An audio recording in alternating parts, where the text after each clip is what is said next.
All right, so you want to get faster. You feel like your hands just aren't quite doing it. It's very, very easy to work your way into sort of a corner where you can't get any faster and not be able to get out of it. So let's dive in, let's work on it and get that speed. A user asked for now a left hand or a fretboard hand speed exercises and techniques. I'm going to put everything in one video just to make it a little bit easier. So let's start with the picking hand. The objective for both hands is cutting down on distance, which will cut down on the time, which will make you faster. We have to get comfortable operating in a much smaller distance. When we first grab the guitar, we're over picking. This feels like nothing, right? We're not used to that. Usually we're starting with an overpicking and we're trying to gain control of it. This is also why I tell beginner students to start really lightly. Whatever it is that you're playing, just go as light as possible and build that sort of foundational muscle that we can then grow off of, rather than starting up here and trying to develop downward. But let's just get into this. For playing, we can see how far our pick is moving. So if I'm doing this, right, I can cut that distance down and it's going to make it, with less effort, right, make it twice as fast, simply because the distance is down. We need to get used to operating just below the string and just above the string, right? And that does take a little bit of muscle control. Nothing that we do during our day really operates with that much little muscle control. So just try that. Like right now, I mean, I'm looking at my phone, so I can see myself, but if you have a mirror or something, just get really used to picking, alternate picking down and up nice and lightly without moving too much.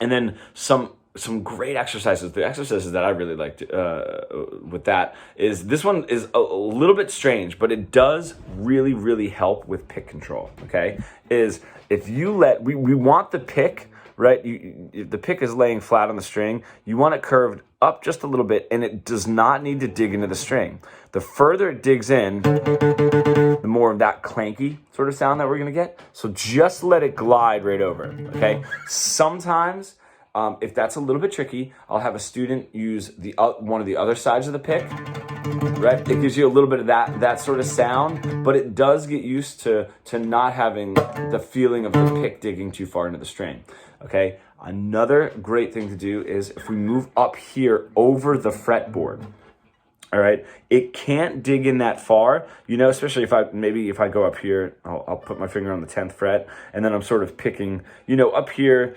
wherever it is, the 17th fret or something like that, right? I can't get too far in because the fretboard's blocking. So now the goal is, can you get that kind of picking? Now, can you do it over the fretboard without touching the fretboard? That means that you can get just that upper part of the string, and let that pick roll the rounded part. Let it use just that little bit of the rounded part, at that angle, right? Flat, angle it up just a little bit, and let it roll right off and float right above. The best part too is, as we're adding speed, we're adding velocity, so it is going to increase the volume. Now, another exercise too is rolling your pick over. This is a very strange one, but I do like it to show how much control you have of this motion. Can you roll your pick, not dig it too far deep into the strings, roll it over the string and back without it pulling up, right? A little bit weird, but sometimes when I do that, my students will feel it sort of like in here, like using just that small muscle that they're not used to using, right? Because we are used to overpicking. So just being very, very conscious of how far you're picking, using anchor points. So if I'm going from something that's a little bit more of like a full strum, now I want to disengage these muscles. How I'm going to do that is anchoring down. I usually put those two fingers there. That releases these muscles from the work. You can't pick using your elbow, right? You can't get fast. The elbow was not made to do those small, tiny motions. Overall, with our right hand, I do want to interject here, is the natural inclination for a lot of us is if we're playing, the faster we go, we want to tense up. So we have to do the opposite. It takes less of those muscles, which is why you need to train the smaller muscle groups.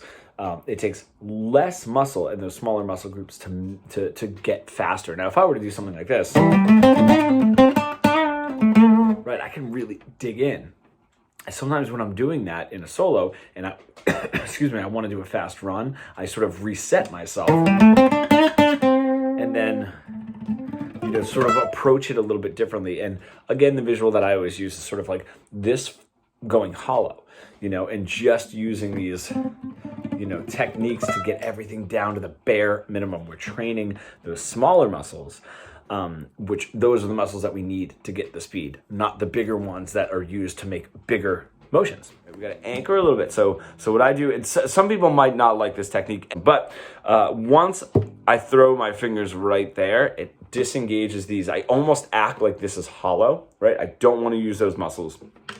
And then I'll actually palm mute. I'll do a palm mute and just roll it back just a little bit so it's not actually palm muting. And that immediately sort of sets me up, and I can start there.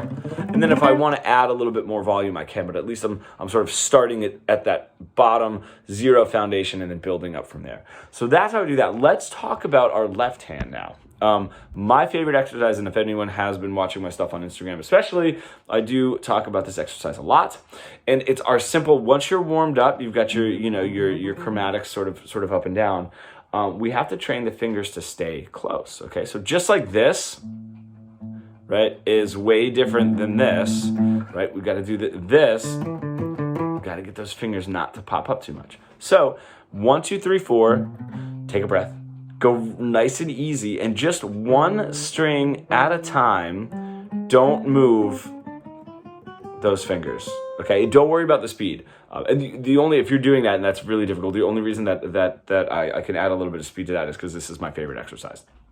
That is going to help train your fingers to stay down. What I love about that is anytime that we do that with a client, that it just integrates itself. It makes its way into your playing without you having to try, which is awesome, right? So when you start to notice, you're not even lifting those fingers up, right? If you're going so if I'm just doing that kind of a thing, 5, 7, 8, 5 on the next string and then back down again, I know that I'm not lifting these up because I'm coming right back to it, okay? Simple things like that. It's a great exercise to do. After I'm warmed up, we'll start here, right? Go nice and light. Make sure you're not over squeezing, and I'll do it first fret and then back, second, third, fourth, and go all the way up to the 12th and back to the first, and I do that 2 times a day.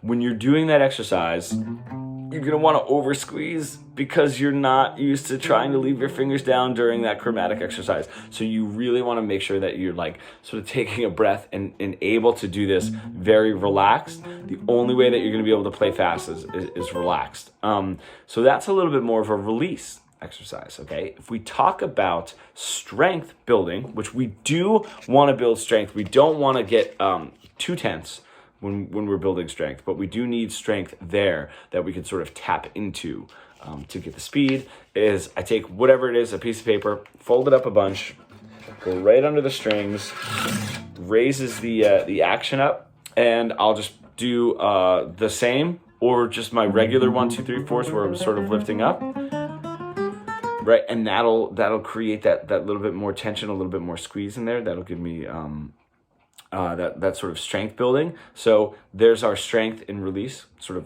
of going back and forth. I do really, really like that exercise. And lastly, the secret, what we don't usually talk about, and what I really, really love to talk about, especially in some of my shredder students that are trying to push just a little bit faster, is we need to control the sort of like retraction of your hand. What that means is when we're lifting up, if I were to play this sort of like Al Di Meola, I haven't warmed up yet, but right? If I was to do something like that, I'm palm muted, right? And so I'm gaining that control. But to be able to do that really quickly and get back out of the way is, I don't just need the strength and release downward, I need it upward as well, right? Where if I lift this up, I can stay close. I don't lift up all the way because I can have that control. So let's gain control of it. I have long hair, so I have hair ties, but a rubber band, whatever it is, right? And you just get a little bit of that, right? And you'll feel that sort of counteracting the other muscles, and that will give you a little bit of strength and a little bit of control to pop those out real quick and not pop them out and lose control and go way high, creating way more distance, creating way more time, and not getting as fast as you possibly can. That is the base. Of course, from there we can get a little bit crazier, sort of depending on what is working and what isn't, and what trouble areas are. But that should have you covered pretty well. I mean, I'm still doing that. A lot of my more advanced clients are still doing this stuff like every day. So great. Let me know what you guys think.